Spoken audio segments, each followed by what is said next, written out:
College football playoff rankings out. A lot of reactions here. All right, so let's just go through this. I got the top 25 in my hand. I'm not going to read them. There it is on the graphic.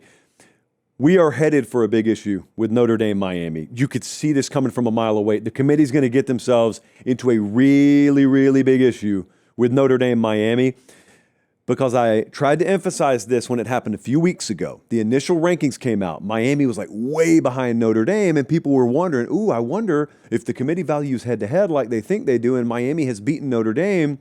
Doesn't that mean Miami can't be behind Notre Dame? Well, then Miami was way behind Notre Dame. So people said, well, that's that. I guess, head-to-head's baked in, and even with it baked in, we see that the committee still has Notre Dame ranked way higher. That's not the way it works. And I tried to make a point of that on the show right after those initial rankings came out. Okay, well, now we're getting closer to Selection Sunday, and Miami's at 13th and Notre Dame's at 9th. And for the first time tonight, Hunter Yurachek, who's now the playoff committee chair, was asked on air by Reese Davis, who did a great job of asking the question the right way. He said, what about head-to-head? And Hunter Yurachek said, they haven't been put in the same comparative pool. Now, if what I'm about to say sounds stupid, it's because it is. But the way these teams get ranked is they get ranked in clusters. They're called competitive pools or comparative pools, which means they put like 3 teams or 4 teams on the board at one time. They rank them, and then they move on to the next 4 teams, and that's how they stack them up. And they've got some, data-driven reason behind doing that. But here's the whole point you need to know. The head-to-head has not had a chance to matter between Notre Dame and Miami because Notre Dame and Miami haven't been close enough in the ranking so far to be put in the same comparative pool. I told you it was going to sound stupid. I know it sounds stupid. It is stupid, but that's the way it works, okay? The reason I mentioned that is because Reese Davis asked him tonight. He asked Hunter Yurachek. He said, well, if they ever get put in the same comparative pool, how much will head-to-head matter? And Hunter Yurachek said, in the event where those 2 teams are in the same comparative pool, head-to-head would carry a premium. So what that means is if we get a couple of more weeks down the road and it is Selection Sunday time and Notre Dame and Miami are even closer than they are now, I don't know how much closer they have to get to be put in the same pool. Conveniently, they don't tell you how big the comparative pool size is. But if we've got, let's say, Notre Dame at 10 and Miami at 12, I've got to assume they're going to be put in the same comparative pool. And at that point, head-to-head matters. And if it does, if the committee means what they say, you got to put Miami ahead of Notre Dame on Selection Sunday if both of them take care of business between now and then. I don't know how you get around that. That's not based on my criteria. That's based on the committee. Okay, remember 2 years ago, the committee decided when Florida State was the ACC champ to say, we're not looking for the most deserving teams. We're looking for the best teams. Remember when they did that? Well, now they're telling you again what their criteria are/is. I've never known which word to use there. So I'm going off what they said. Based on what they said, if those teams are even close to comparable, the head-to-head's got to matter. It doesn't mean Miami's in and Notre Dame's out. It means Miami's got to be ranked above Notre Dame. That's what it's got to mean. So I don't care if one of them's 8 and the other one's 9, or it may be that one of them's 10 and the other one's 11, and when you include the auto bids for the conference champs, that means one of them's left out. Tough. If that's what it means, then tough. I'm going off their words, not mine. All right, then Bama's number 10 tonight. I thought Bama would actually be ahead of Notre Dame. I think game control, best I can tell, it's what's keeping Notre Dame above Alabama. Bama's got wins over number 4, number 14, number 20, and number 22. Notre Dame's got a win over number 15. That's it. It's blatantly obvious Bama's being punished for the loss to Florida State. Notre Dame's kind of being rewarded for their losses being close to number 13 and close to number 3. Which, hey, if that's the way you're going to do your business, I guess that's the way you're going to do your business. I just found it really interesting that I was listening to, again, Hunter Yurachek, the committee chair, talk to Reese Davis tonight, and he said twice, we're really going off their losses. Like, what world are we living in? I understand there's a place for that. Okay, you lose to Fresno, and I lose to Ohio State, and we both lost by a field goal. One of ours is better than the other. I get that. But when we're getting way down the road, and like we've got a huge data set now, and we're still drawing on the losses above and beyond the wins, kind of interesting to me, but I digress. My fascination with Alabama is not whether or not they'd be ahead of Notre Dame, because if they went out, they would be ahead of Notre Dame. I don't care about that. We have another potential mess on our hands, depending on how the committee handles the SEC championship game. Now, follow me here. We have been working under the assumption for a long time that the Big Ten champ is a shoo-in to have a first-round bye, and they still are. We've also been operating under the assumption that the SEC champ is a lock to have a first-round bye.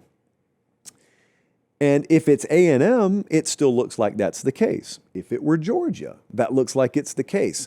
What if Alabama beats Auburn, goes to Atlanta, and beats Texas A&M? What is the committee going to rank them? In my opinion, you've got to rank them top 4. But I don't view that as a guarantee. Is that a guarantee? I'd be very interested to see where people fall on this right now. Independent of what anyone else does in front of them. Let's say everyone wins out, which is technically not possible. But let's say Notre Dame didn't lose again. Oklahoma didn't lose again. Oregon wins out. Ole Miss wins out. Texas Tech goes on and wins out, and they win the Big 12. And Georgia doesn't drop another game. Ohio State, Indiana are both going to be top 4 teams no matter how the Big Ten championship game shakes out if they're both undefeated when they get there. So that's a moot point. A&M, you will have beaten them. But if Bama beats number 2 or number 3 Texas A&M, they're not dropping out of the top 4 either.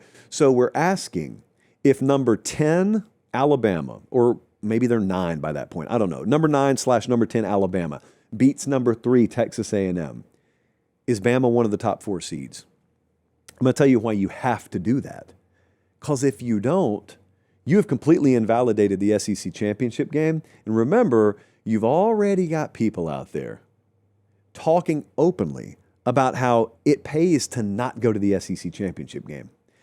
People are saying right now about Georgia, Georgia would rather be the 5 seed. That's because they would. They would rather be the 5 seed. You think Ole Miss wants to get bumped from that 6 seed? They got it great. They're going to be off the first Saturday in December. That's their bye week. And then they're going to have a home game in the first round of the playoffs. That's set up great. People are already talking about your conference championship game being de-incentivized. For you to go to that championship game and win it, and you don't get put in the top 4, would validate everything they're saying. And this is an era where people are already just generically speculating that conference championship games don't matter anymore, but you're so invested in those things that you have to make them matter. You have to make them carry maximum importance, especially if you win the game. If Bama wins the SEC championship game, I'd be shocked if they didn't put them top 4. But I don't know that that's a guarantee. That's just the way I look at it. All right, USC, Oregon play this weekend. USC goes on the road to play Oregon this weekend. Now, I think there's a really interesting thing that just happened with Oklahoma, Alabama that applies to USC, Oregon. Let me tell you what I mean by that. We just saw Bama at home, top 4 Alabama at home, lose to Oklahoma. It was what were they, top 10, top 15 last week? Oklahoma was already really highly ranked. In other words, what Oklahoma at Alabama was last week, USC at Oregon is this week. It's a very comparable game. Even the point spread looks the same. The ranking profiles of each team, roughly similar. Oregon is currently a 1-loss team, favored at home. Hey, wait just a second. I appreciate you guys watching. Most of you are subscribed. If you're not, please do so. It's free. It helps us keep the show free, and that's how we do college football year-round. All right, back to the video. And yet, we just watched Bama lose against Oklahoma and drop 7 spots, I think it was, 6 or 7 spots. They dropped all the way to 10. If Oregon, already sitting at 7, loses to USC, how far does Oregon drop? See, I've been sitting here for a little while since the first rankings came out saying, I don't know if it's a guarantee Oregon gets in with 2 losses. And I still feel that way, guys. Oregon, if they win out, they're fine. If they lose to USC, think about what happens here. Of course, they would drop and USC would rise up. It would also create a natural barrier for Oregon. And what I mean simply is, well, since they lost to USC, and USC is going to go up above them, that's the ceiling for Oregon. That's a barrier. They can't re-jump USC. So wherever USC is, you can rest assured Oregon's going to permanently be below them in the standings the rest of the way. And that's the first part of that. The second part of that is this whole SEC flood chaos scenario thing that is still in play. How does this affect that? So right now, we've still got 6 SEC teams that could finish with 2 losses or fewer. And those teams are A&M, Alabama, Ole Miss, Georgia, Oklahoma, Vanderbilt. All those teams could still finish with 2 losses or fewer. First question on the surface is, could all 6 of them make it? If the answer is no, who are you going to leave out? But think about it within the context of USC and Oregon. Okay, if Oregon loses at number 7 and they drop behind USC, where's USC going to be ranked? And so if that's the natural barrier to Oregon, USC has no natural barrier. Like USC, Notre Dame is kind of their natural barrier. And so we're trying to figure out, this is why that 8, 9, 10, 11, 12, 13, 14, that range could be such a mess. And then when you're thinking about all that, if that's not enough, if your head's not swimming yet, I keep asking, what are they going to do with BYU? So Brigham Young, now they got a tough test against Cincinnati. Let's, for the sake of argument, assume that Brigham Young wins out. They go to the conference championship game and they lose against Texas Tech. Let's just assume that happens. Where are they ranked going into conference championship Saturday? That's the first question. Are they number 11 or are they number 9? Because if they go into it number 11, technically they were already outside the bubble. Because if you're going to be an at-large team, you kind of need to be 10 or higher to be in the bubble. So there is a world where the committee could sort of pre-bake things where Brigham Young goes into conference championship Saturday number 11 and they lose and kind of quote unquote get punished for losing the conference title game. But the committee could look at you and say, yeah, but they didn't enter today already in the playoff. Like SMU last year, they entered the ACC championship game ranked inside the top 10. And so the committee couldn't drop them out because that would be punishing you for losing in a conference title game. Therefore, you get punished for earning the right to play an extra game. That would be flawed for obvious reasons. But if Brigham Young is 10th or higher and they go into the Big 12 championship game and they lose to Texas Tech, let's say they lost 30-20, something like that, I believe there's a scenario where the committee could drop them out. I really believe that.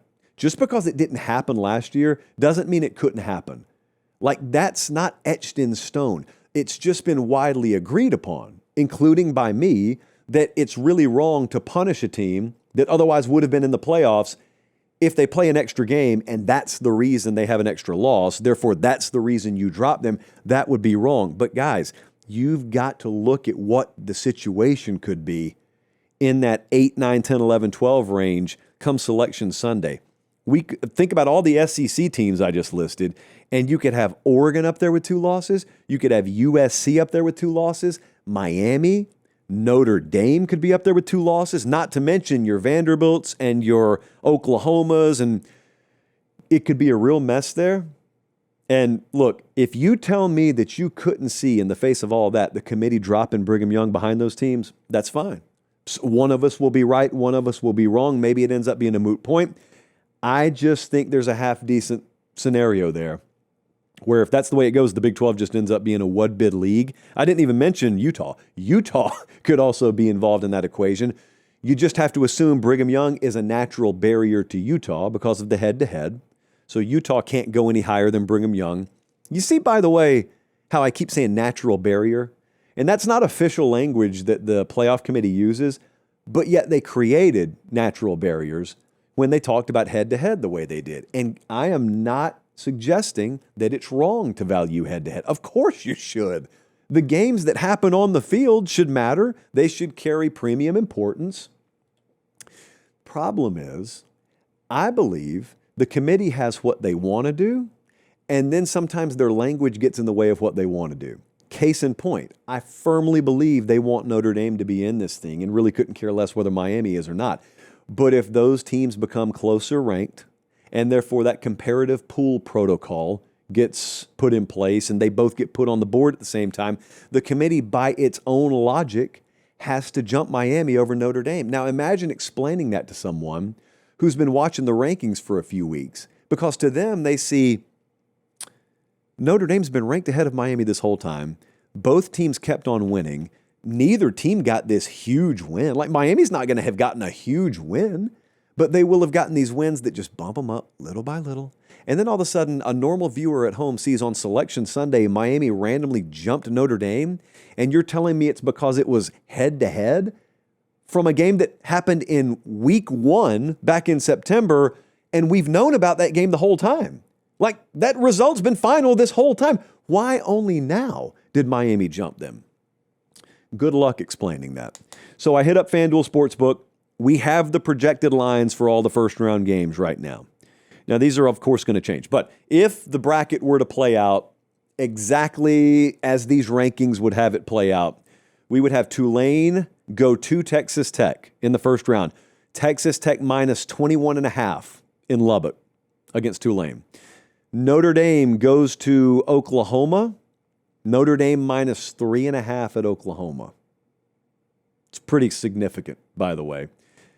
We would have Alabama at Oregon. Oregon as a 4.5 point favorite over Alabama.